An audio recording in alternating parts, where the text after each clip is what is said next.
recording. Okay, I think we're good. First of all, I'm going to start by asking you questions. Oh crap. Okay. Have you finished the game? Have you played it yet? Are you done with it? Did you complete it? Wait, have you played it? I hope you play it till the end and let us know. You've played the whole game.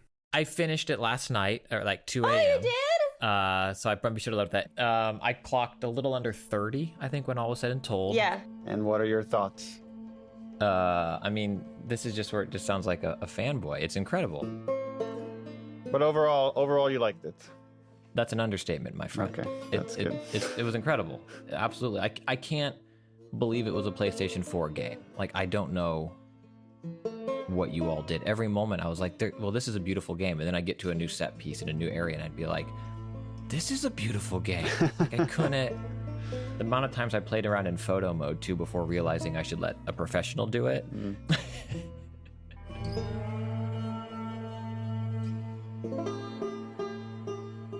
Welcome back to the official The Last of Us podcast. I'm Christian Spicer. Up until this point, we've been covering the story of the first game with the people who made it. But now we're moving on to the second game. And these next few episodes are going to be a bit different. Instead of the beat-by-beat conversations we had for part 1, in these next 4 episodes, we'll be doing a larger overview of the making of and really hone in on our 2 main protagonists, Ellie and Abby. You're still going to get insight from Neil, Ashley, and Troy, but you're also going to get to hear from Part 2 co-writer Halley Gross, the voice of Abby, Laura Bailey, and many other people behind this new installment of The Last of Us.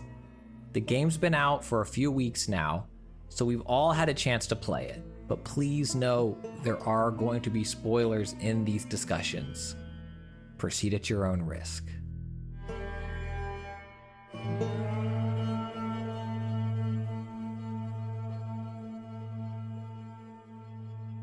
When did you know that you were going to make a part 2?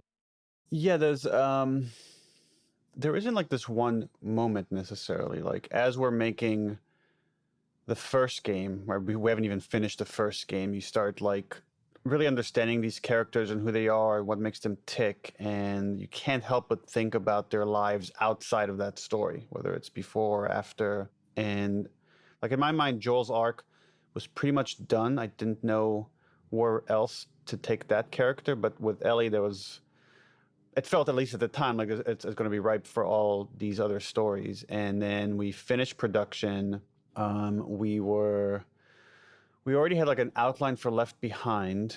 I finished that outline before we finished actually The Last of Us Part 1. So I knew exactly when this finishes, here's what this DLC is going to be. But at the same time, I started thinking about ideas for the next game. And a lot of them were very plot driven. Like, it was like, okay, what's a cool situation to put Ellie in? And it was like, oh, what if she heard someone else was immune and she's going to go on this journey to find this other person that's immune? And none of them, like, it felt like interesting, again, from a plot standpoint, interesting twists and turns, and you could do a lot of fan service. Joel's going to chase her, and now they're going to be teamed up together, and the lie is going to come into play because of what she's after. But it felt like it was missing the thing that I think was successful in the first game, which is this emotional heart, this like very simple universal concept of love. Can we make you feel the unconditional love a parent feels for their child? And it was like, without that, I felt like it could be an exciting story, but it won't capture that emotional resonance that the first game had. And then kind of left it for a while and then came back to it with this concept of hate, of this, again, this very universal feeling that all people experience, which is just deep hate, where in your mind, you're willing to commit horrible acts of violence against another human being. Like, I lived in a civilized society, I consider myself to be a pretty easygoing guy, and my mind was easily able to go there from people I don't even know. Now, what would happen if something like that happened to someone I love? How far would my mind kind of go down this downward spiral? And is there coming back from that? And all these interesting philosophical questions started bubbling up, and it felt like, again, this universal emotional truth. And I was like, this is it. This is that core I've been searching for and haven't been able to find. And once I had that, everything fell into place. And I mean, like, within like a couple of weeks, I had the rough outline that is pretty close to what the final game ended up being. So by the time I was talking to Ashley Johnson and telling her the story of Left Behind, we met up in a restaurant. And I was like, okay, we got that story. And she was like asking all these questions. She's really intrigued by it. And then I was like, okay, I have this other story for you. Like, it's really rough. And I walked her through that story. And like by the end, she's like crying and people are looking at us all weird in this restaurant. But it felt like throws her water on your face and walks out. Yeah. That was the first validation that there was, like, seeing her reaction. That was a validation that there was something there to keep developing.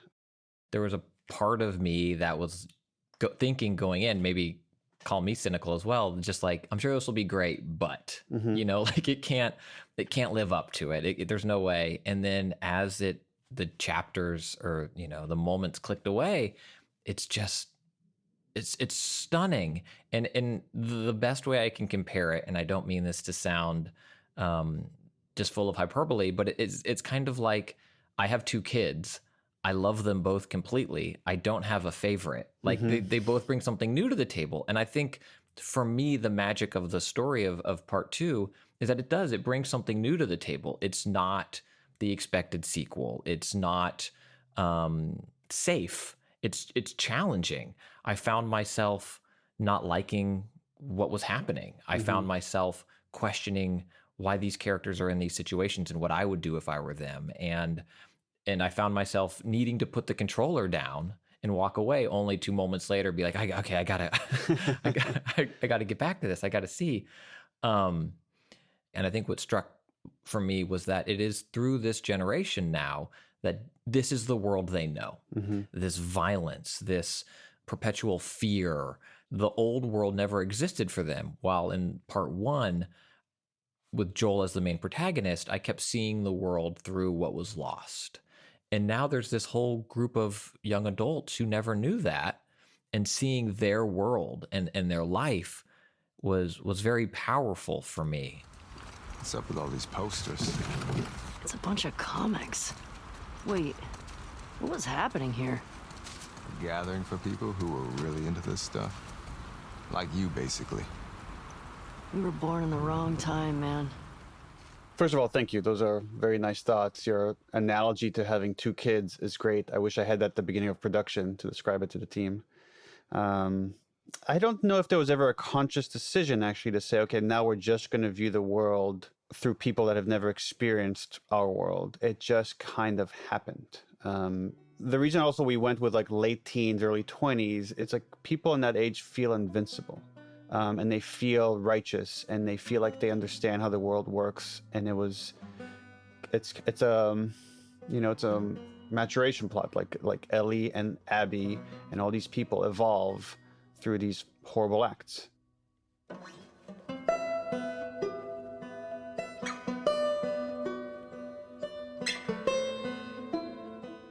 My name is Halley Gross, and I am the co-writer and narrative lead on The Last of Us Part II. So I got hired to be a writer on the game with Neil, and I was brought in super early to help him break the story, outline it, figure out scenes and characters and the whole shebang. And then I ended up getting the narrative lead title like 2 years into my role at Naughty Dog, when I started to take on sort of larger responsibilities and basically being Neil's tiny loudmouthed shadow. What was the collaboration process like? You mentioned it a little bit. So I think Neil and I have like very, very similar tastes. We agree, I would say, on like 80% of things. So a lot of it was trying to just plus each other and go, okay, we'd identify a problem to solve, or, you know, a narrative thing that we wanted to figure out in a day or in an hour or in a 10-minute stretch. And then we would just keep trying to find the best, most interesting version, something you haven't seen before, or something that feels on theme or true to character.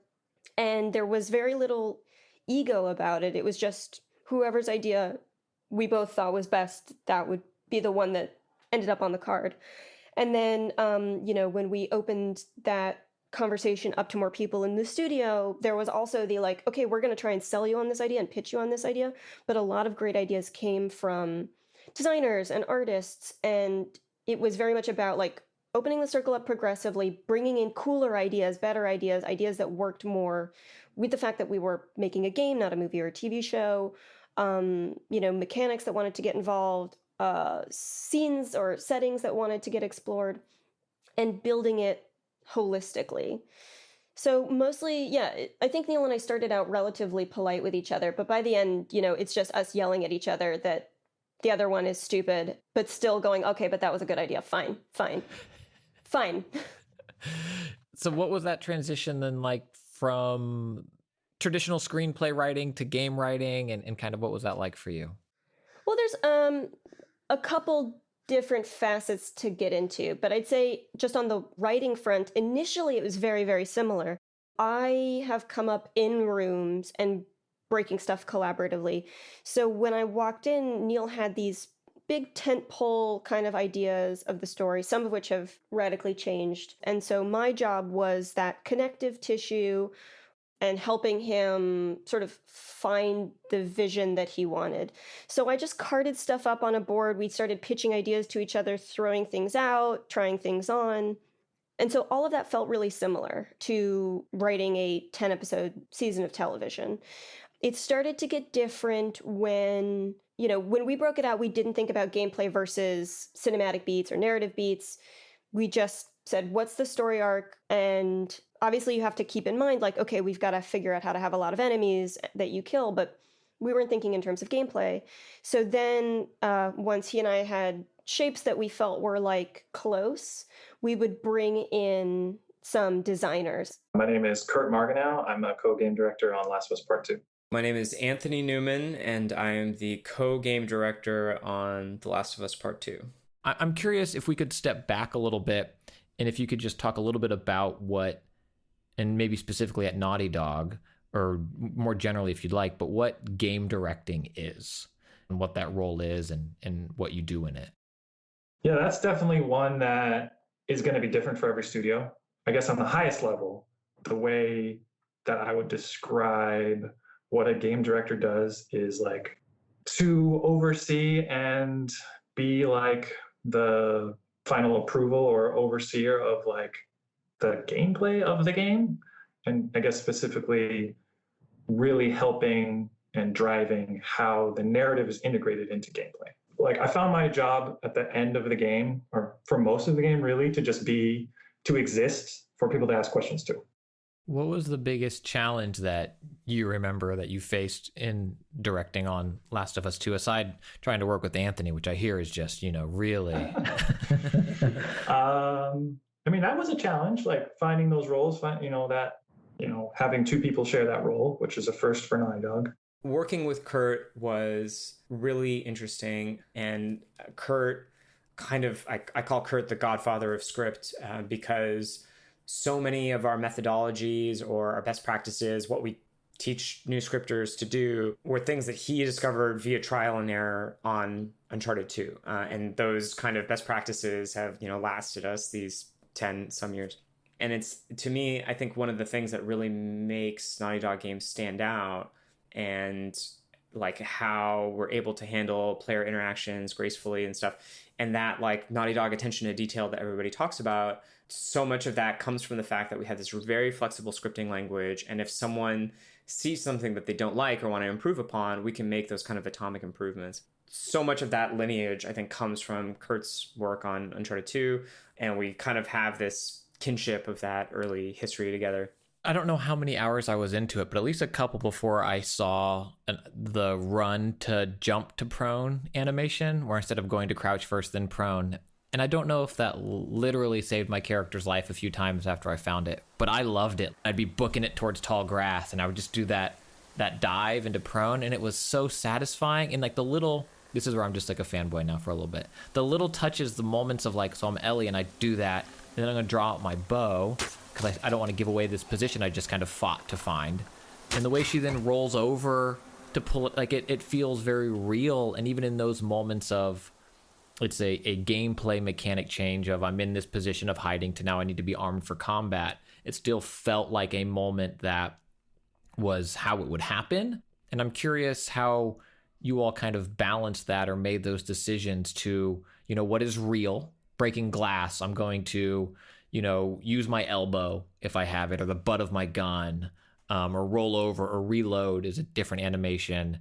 And reaching up to a drawer to get something is different than down. I'm glad you bring up the pickups system, because that was like such a big push. It's kind of a tech that we had that we started experimenting with on Uncharted 4, but we really embraced, which is like this partial animation system. So like you can play an animation on the top half of the character, but not the bottom half. So the result of which is like, it just looks like I'm grabbing shit and putting it in my backpack. And it looks realistic, like I would in the real world, be able to pretty easily walk past something, pick it up while I'm moving and put it in my backpack, but something that is really hard in a video game to do. Another one is like the straps on the guns on Ellie and Abby. So on Uncharted 4, we're like, well, let's have the strap on the gun so that it actually sits and rests, and the strap goes across his body.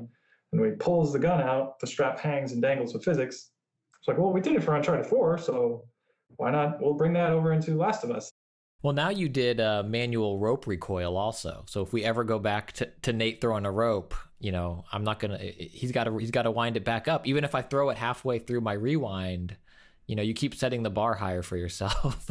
So you did notice that you could throw the rope before she's done coiling it, because a lot of people, like, they'll just politely wait for her to finish coiling the rope all the way. Oh no, I get myself into some situations. I don't have time to politely wait. Yeah, the rope stuff was really cool, and let us do some more traversal stuff and some interesting puzzles like throwing ropes over stuff. It was so great.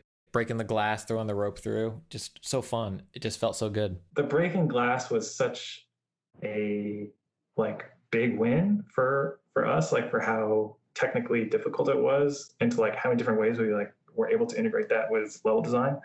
And we just always had in the back pocket, like, well, it's a piece of glass, you could shatter it. Oh, when you shatter glass, it makes noise, so it can alert enemies. So we can create like really tense scenarios where the only way to get into a space is to shatter the glass. You're gonna have to make noise. You're gonna have to alert the enemies. That's one of those things that sounds so deceptively simple. The big challenge about making a game like The Last of Us is to develop fresh and interesting game mechanics, but we have to kind of make do with things that are as realistic as possible. And breakable glass was just like the perfect one of those, because suddenly you have all these puzzles where it's like, oh, how can I use this breakable glass to get around to a locked door or something like that.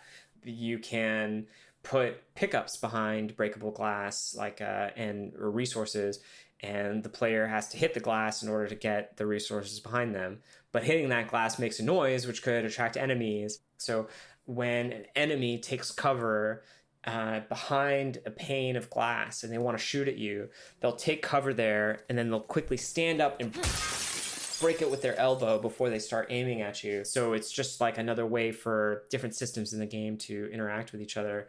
And then when like a shambler explodes and blows up all the glass, or one of your bombs goes off and stuff, that was really something we looked for. And I think doors were another good example of that, of these ways that we could take something simple from the real world that has these affordances that you understand right away, but nonetheless can create these very interesting moments.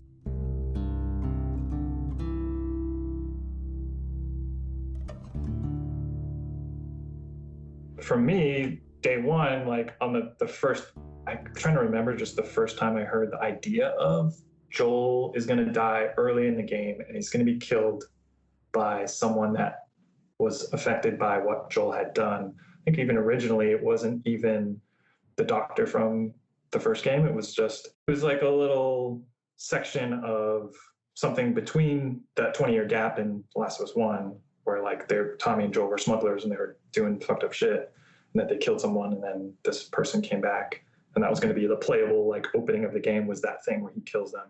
And then it was reworked and brought in like the actions of the first game becoming the impetus for the story of the second game was super, super compelling. And like taking that moment that everyone has that was probably the most controversial part of the first game, was the doctor scene and like killing the doctors, being forced to kill the doctor, to kill the other two doctors. This obviously the biggest choice, the biggest thing that Joel does in that game, and making that the entire reason that the second game exists was like once that connection was like made, it's like, oh, that's way cooler. But also like, this is kind of the inciting incident of the whole story, the whole thing that kicks Abby on her journey. So it's important to see that. Abby. No! Abby, don't look. Dad! Dad! No! No!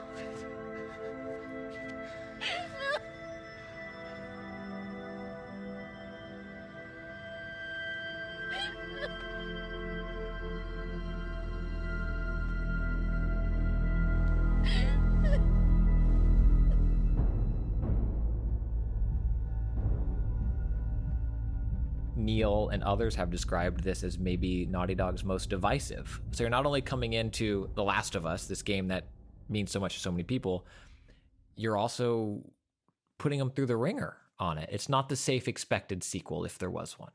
No, absolutely not.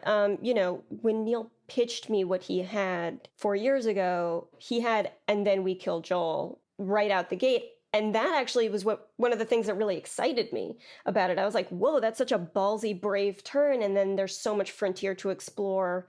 There's no expectations at that point because, you know, everything, all your preconceived notions about the relationship between these two people is out the window. So to me, it was incredibly exciting. But also, yeah, it's a huge, vocal, supportive community. You want to, you know, make something that moves them, but I think Neil has always been really good, and the studio's always really been good about saying, like, we're not trying to replicate the first game. And I think a safety net that I've always had is I'll just blame Neil. I'll just blame Neil for anything people don't like. I'll just say, that was Neil. What do you want me to do? I work for the man. What can I do? I recall Halley first coming on the project, and my office has like a cork wall that I put index cards on. And I'm like, all right, here's the story. It says like, kill person players love, kill other person players love. And that's just pinned up there. And I'm like, that's all I have. Now let's figure out it's not too dissimilar from what I had. So I'm like, here's the beginning. Here's this beat in the middle where we swap like who we play. Like we're going to head to this part of the country. I don't know what part. We're going to spend some time there. We're going to see the story from both perspectives. And here's the end. I don't have anything else. So let's start figuring it out. So I remember that even back then, which is around when we finished Uncharted 4, that was what we knew, and knew that we had wanted to spend a relatively short time compared to the first game in this one area. And then which area to go to became a bigger conversation with art and design to say, okay, because we're going to spend so much time in this one city, potentially, it has to be a Naughty Dog game has pacing is very important to us. And by pacing, I mean it's varying up the kind of gameplay that you're doing. So it can't all be combat. It can't all be conversations. It can't all be cutscenes. It's about switching these things up. It's about switching up the art. So we need a variety of looks. And we could use weather. We could use architecture. But we needed a city that was interesting. Interesting from an aesthetic point of view, but also interesting from a design point of view. So what kind of shapes can this place afford us? And again, Seattle's interesting because it's very hilly. You got all these slopes, which create for more interesting level design with a lot more verticality and shifts and changes. And then we can, like, because it rains there, we could flood it. So Seattle became this very exciting place pretty early on in production. And I talked a little bit about this earlier when we talk about where the idea came from, which was when you start making a sequel, then now there's people think they know. I hate this term franchise, what the franchise means. I feel like franchise should only be like a term used by marketing people. And you could say, okay, the first game was successful, so let's deconstruct it into these beats or this template, and that'll be the roadmap of how we capture that success again. But to me, that is a recipe for disaster. Meaning it's like, at best, you could come close, because you will never replicate the freshness of that journey by just going on the same journey. You might get a beat that's like, oh, that's kind of like the giraffe beat, or like that, oh, that's kind of like the David beat, and I'm seeing the structure now. And so instead, it was like very early on, we said, we're not going to replicate the first game. Meaning, even the pacing of the first game, I think the first game has more of a cinematic movie pacing to it, just the way it keeps ratcheting it up and keeps like getting more and more and more intense.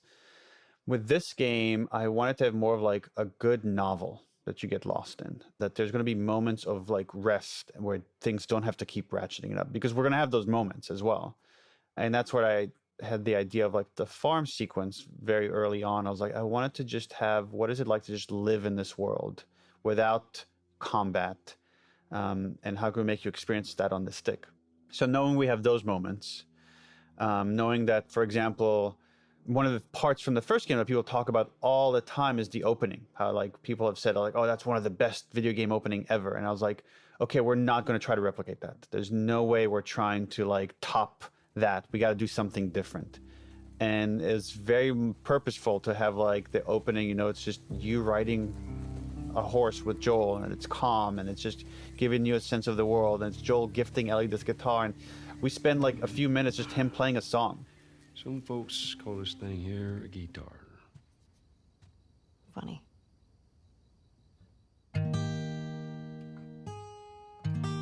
Where like all your instincts of like telling these kind of action stories, like, no, you got to start with a bang, and it's like, no, let's fight that instinct. We're telling a different kind of story here, and let's throw up the logo after this moment of connection between these two characters, because so much of the story is about this connection.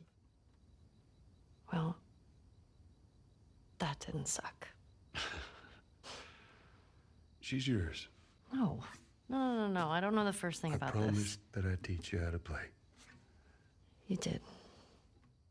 So that kind of allowed us to play with pacing in a different way, to say, okay, what, and that's where note cards again is so important, because you can throw the whole game up on the wall and look at it and be like, okay, we have too much combat here, let's shift things around. Oh, we have too many downbeats, let's shift around. Oh, there's not enough space between these flashbacks. How can we create more space? And like so much of that work is pacing, is storytelling, to say, is the story evolving in this area? Like, or do we just have a sequence that's cool, but it's not really doing anything for us, for the characters, and we should really consider cutting it? No, 100%. I mean, it felt like I had these moments where I was just the character. And one of the notes I wrote down, because I couldn't talk to anybody about this, was this game, it's one of the rare games where I wasn't running when I didn't need to. So many games, and games I love, I'm holding down the run button, you know, because I'm going through it. And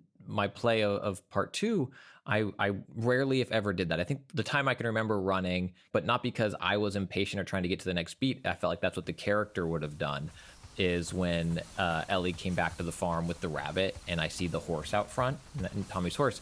I ran with the character then, because I felt would be interested in like, oh, what's happening? We don't get visitors that often. What is this moment?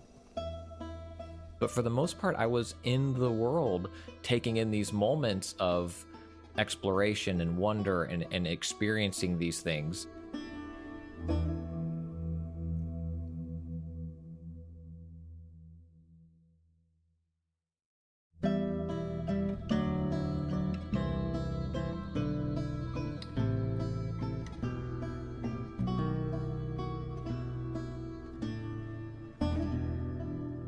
I'm Alexandria Neonakis. When we talked before, on part 1, I was primarily UI. On part 2, I was character concept artist. Let's start there, because in terms of character concept art and what it entailed for this game, the characters are all grounded and real and different, and whether it's Ellie's physique versus Abby's versus Dina's versus Owen compared to Manny, like they all are all people. So I'd love to kind of talk to you about your process for character design in a game where many of the characters we've seen before, they've aged, but then also bringing in new characters into the world and kind of what that process is like. Yeah, so I mean, obviously we're really narrative driven, and because of that, super character driven. Like they're very character centric games, so it is different, I guess, from quite a lot of other games that don't tend to put such a heavy emphasis. And I think that shows in like the detail on the characters and like the thought that went into it. My lead on this project was Ashley Swedowski. She's the character lead at Naughty Dog on Last of Us 2.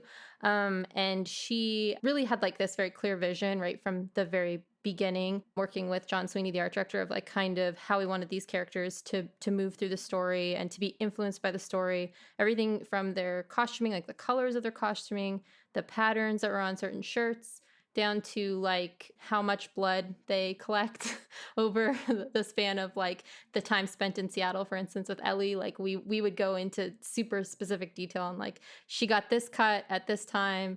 To prevent it from being too distracting, we're going to heal it this much. And like I would do like individual like concepts all the way through of degrees of damage she's taken and like what happened to her clothing after that fight. So it was we were like involved from the very beginning all the way to the very end in detailing all of this out and really trying to make them feel as real as possible. You know, the blood actually like interacts with rain, which had nothing to do with characters as much as to do with VFX. Like something like that level of detail, the amount of tech and like the amount of people that have to go into building a system like that is astronomical. Do you have a favorite moment and maybe a favorite moment in the game, and then also maybe a favorite moment you worked on seeing it realized in game? Yeah, so my favorite one I worked on is pretty easy. It's the museum with Joel. I love natural history, and so I like, apart from doing character, I'll also do like kind of narrative heavy spaces. I'll help set dress them. So you put hats on dinosaurs, is what you're telling me. There was a designer who came up with that that idea, but that was awesome. Obviously, again, team effort with everything. But I chose all the dinosaurs and like where they were in the rooms, and I like went with outsourcing to count all the vertebrae and make sure that they were all accurate and all that. And just picking like the different spaces in the museum, which is a type of space that I really love to be in. And that's that moment that I feel like fans of the first game, they'll really crave, so that when they get to it, it had to be very soft, but still amazing to look at and exciting and like full of stuff that people want to explore, because that's your like tender moment with him that, I mean, I know I even crave. By the time you get to it, it's like, yes, we got some Papa Joel time.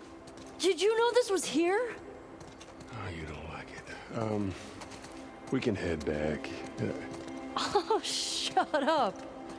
Yeah, it's like a nice soft moment, and I think we don't have very many of those in this game, but when they're there, I feel like they're much more impactful for it. I also just love all the fooling around with Dina, like all the joking around with her when Ellie plays that song for her, the Take On Me song. I liked that one a lot. What was that? Nothing.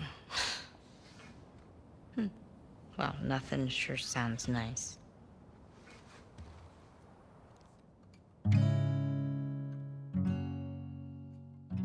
This game's massive. I believe it's 2 discs if you get it physical. It's like 30 hours or something. It is massive. So I'm curious, was it massive for you as well in terms of the art asks and the undertaking, or is it every game is, 10,000 hours of art, even if the game's only 5 hours long?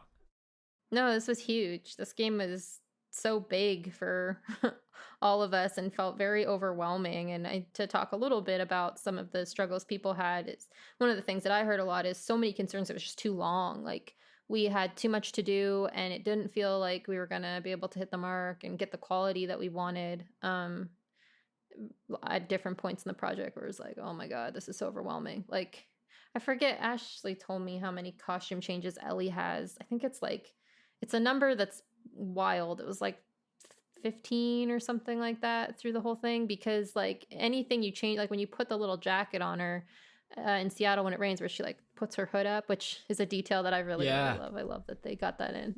It's so but good. That's a whole costume change. Like there's not just a whole lot of characters. They all have different costumes. They all have hair sets like unique to them. Like they all like a few different types of hairs. Like, I don't know if you noticed, but Dina in Festival's hair looks different than Dina like out on patrol with Ellie.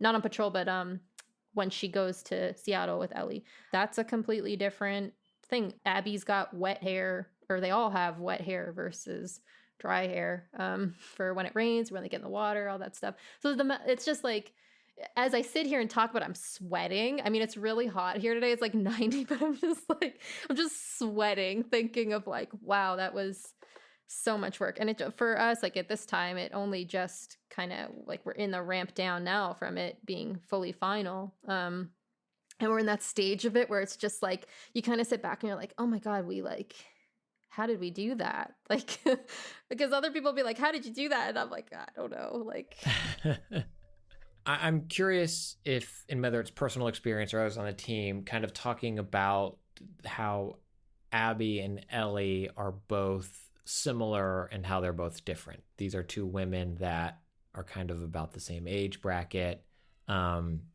Similar experiences to some extent, where experiencing this great loss and being born post-outbreak, and this is the world they know, and kind of the design of those characters to have them feel like different characters and not a palette-swapped Ellie, for example, or something like that. yeah, it hurts my guts a little bit with Abby because I feel like when you're playing through, it's like, I think they'd be friends. Like, I think in a different world, they would really like each other, or maybe be a little bit competitive with each other, or I could see them liking each other if the situation was different. Like, they both have very similar values. Abby said to her dad, like, if it was me, I'd want you to sacrifice me. And that's very Ellie. Like, they seem to be so similar. Obviously, Abby's a lot bigger than Ellie. There's like the physical difference between them, which kind of harkens a little bit to like the Joel versus Ellie from the first one. Like, Ellie's a bit more nimble and like slight, and Abby's like hits like a tank. So there's obviously some gameplay differences with them. But I think personality wise, I felt like the writing team did a good job of showing that they're both like really stubborn, really driven, really passionate people. And it's like true that sometimes when you come up against like a person just like you, like they're the hardest ones to deal with. So yeah, I feel like visually we kept them obviously very separate, but I felt like their personalities were quite similar. And while Ellie went to a very dark place, Abby was able to kind of pull herself a little bit out of that earlier and sort of like maybe jolt Ellie in that direction as well. Like, they both kind of went into these ups and downs of lightness and darkness throughout that end set there.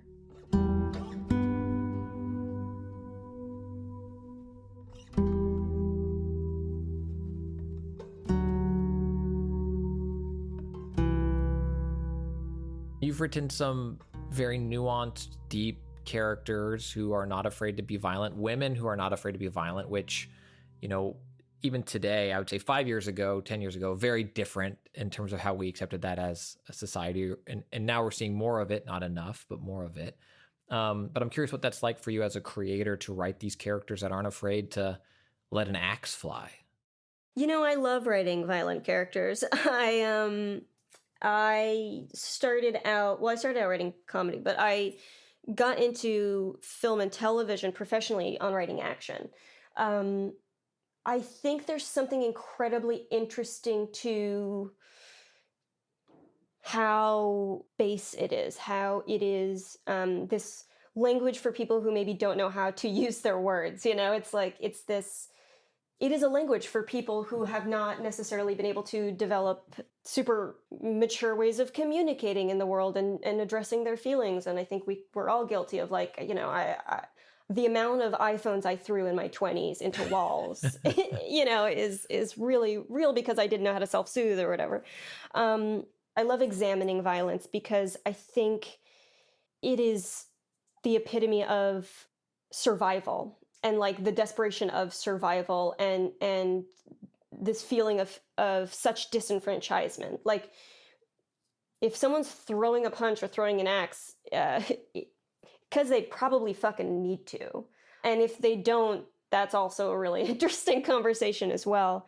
I like that heightened world. I like talking about trauma and survival and resiliency, and a world in which the violence is more on the surface makes those conversations, I think, clearer for people, a little much easier to understand when you're speaking on a grand scale, where it's like, oh, I mean, they have to, you know, we kill outsiders because they're scary. It's like, okay, but then when you're speaking in those hyperbolic terms, I don't have to sit there and spend a half an hour giving you the nuance of the struggles with the WLF. It's like, no, this is a nice way that feels black and white. And I think women, especially women who've grown up in violent worlds, like can be or can have just as violent impulses as men and can be traumatized by that violence. It is universal in a way. I love badass women.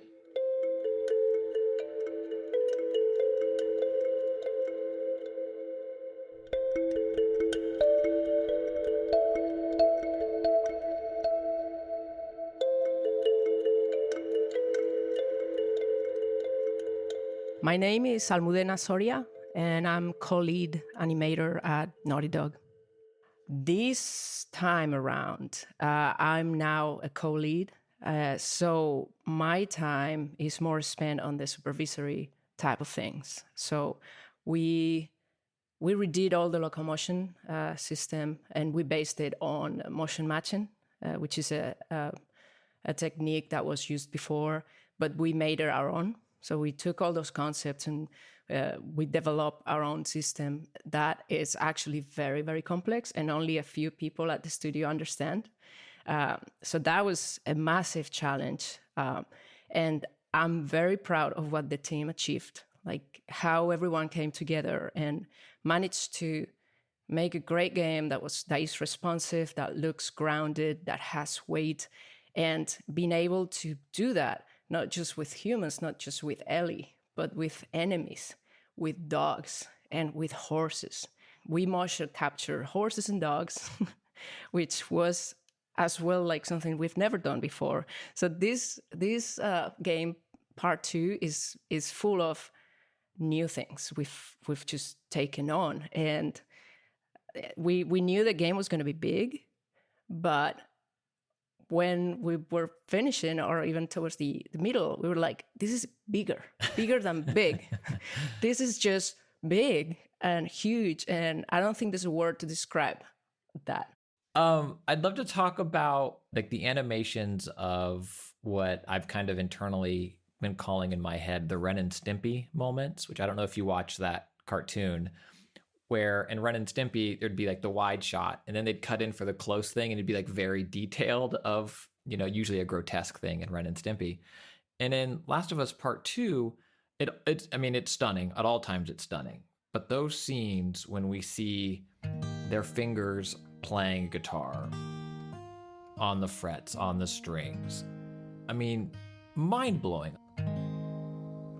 And you all are not only showing the hands, I mean, it is zoomed in with the fidelity and authenticity that's just asking for people to criticize it. You know, like if there's anything wrong in it, it's focused. The gamer's attention is focused on that. I'd love for you to talk about kind of how you manage those different types of perspective from an animating standpoint and an art standpoint of how you kind of create those hyper-focused settings and then are able to pull out from that and go into the more traditional third-person gameplay. Yeah. So that's done very early on in the project. You know, we start with the trailer. So that would be the first trailer we saw where like Joel walks in and like sees Ellie playing guitar. All that tech was developed back then. That was, you know, like how do we come up with these hands that are more real? Because hands are very, very hard to rig, to model, to make it look believable, you know, the knuckles and squishy fingertips. So all that was developed with the TD team and the cinematic team to come up with something that could be animated, that could, you know, feel like the strings are pressing against the fingertips. So it's a back and forth to get that look. Once the look is established, then it's easier to propagate to different characters. But definitely it took time. Not just the guitar and the fingers, also the facial. Like we redid this time, the facial rig was completely redone from Uncharted 4, just to be able to be more, to have more fidelity. And then also like muscle deformations. Like if we see the hanging scene when Abby gets hanged.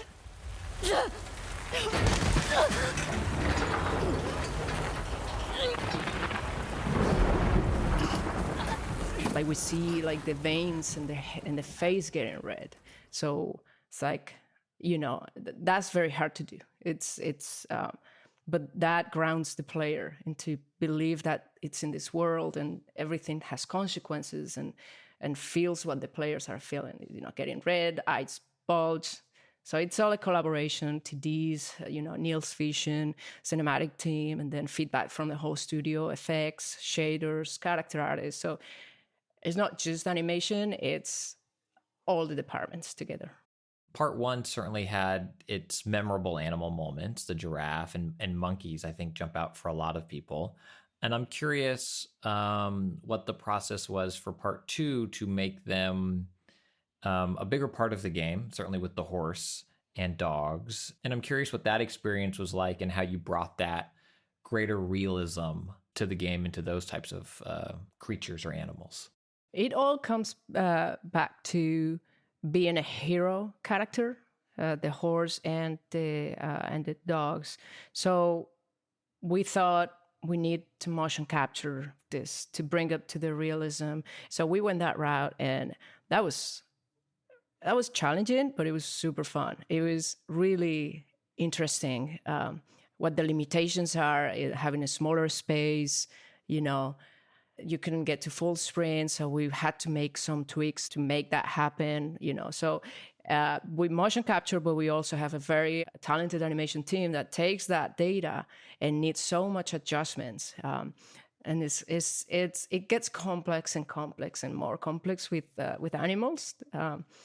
But I have to say that the result, I think it speaks for itself in not just horses, but also the dogs. The in-game facial system is something that it came together pretty late, but it adds so much to Part 2 compared to any other game we've made. Like the players and the NPCs and the bodies and the enemies have emotions, so they could, if they're saying a line with they're smiling or like they're laughing, they would communicate that on the facial expressions. And like from the dialogue team, where they decided that they wanted to like call the enemies by name, which means that gives such a you're gonna kill someone because you have to in this world, but they have a name and they have friends like you have. So everything, it just makes the experience so much more robust. A moment that has stuck with me, and the first time it happened, I was like, did I just hear what I thought I heard?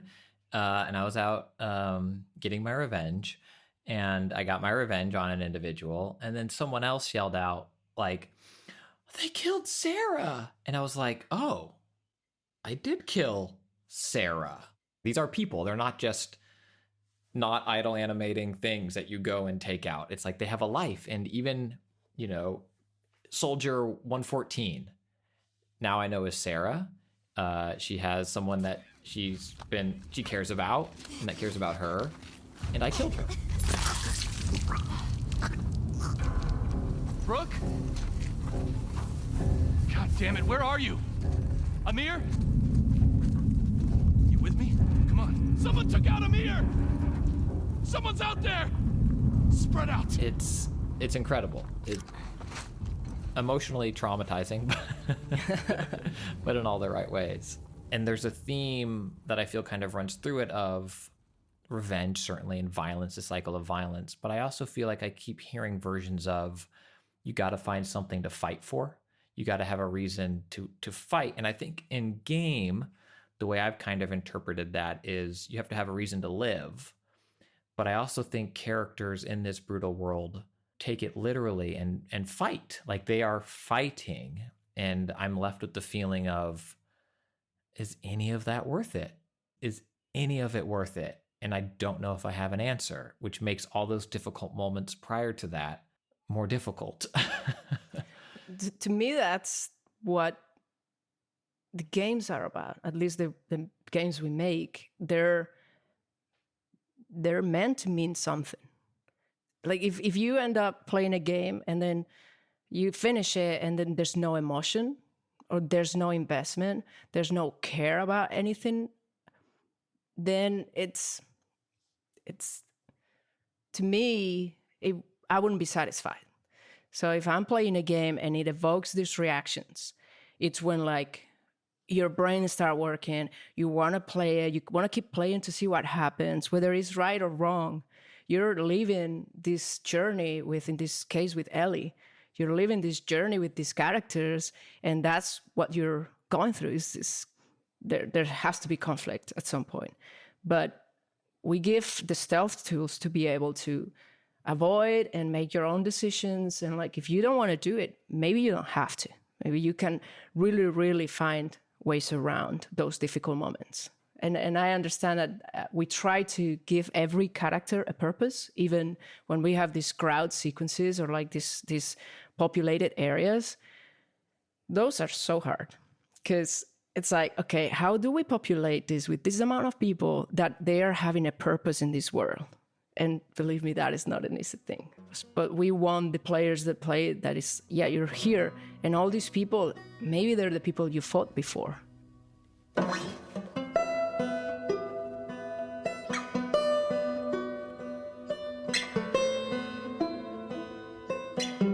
Is this the scariest thing that you've written, in your opinion? Gosh, I don't know. That's such a...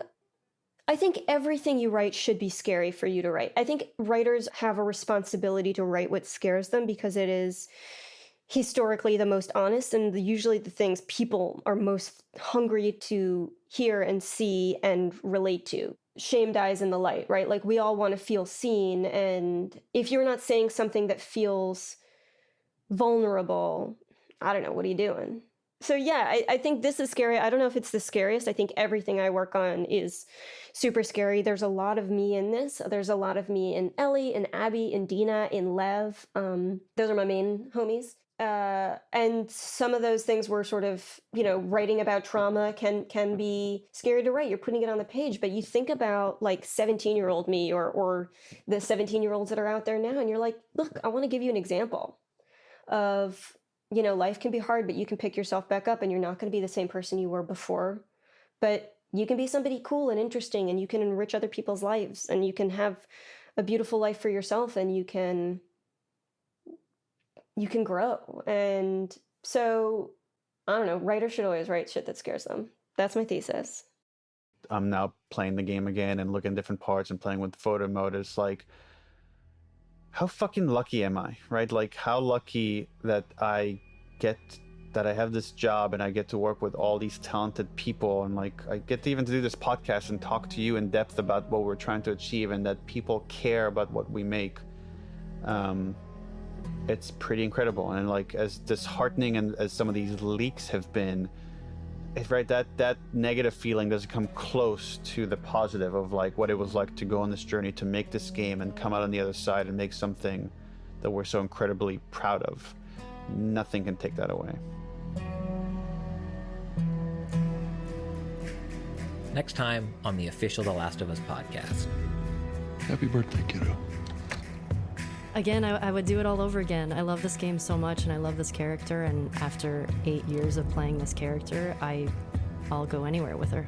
For me, like, loving Ellie was not a job. That was, like, it was easy. I'm just a girl, not a threat. I think they should be terrified of you. The official The Last of Us podcast is produced by PlayStation and Spoke Media. It's hosted by me, Christian Spicer, and written by Brigham Mosley. Our Sony PlayStation team includes Charlie Yater, Christian Cardona, and Carrie Surtees. Our Naughty Dog team includes Arnie Meyer and Scott Lowe, and our production team is Carson McCain, Kelly Kolf, Trey Jones, Reyes Mendoza, and Alicia Force. This episode was mixed by Evan Arnett, who contributed additional sound design and music. Today's episode included interviews with Neil Druckmann, Halley Gross, Anthony Newman, Kurt Margenau, Almudena Soria, and Alexandria Neonakis. Our executive producers are Aaliyah Tavakolian and Keith Reynolds. Thanks so much for listening.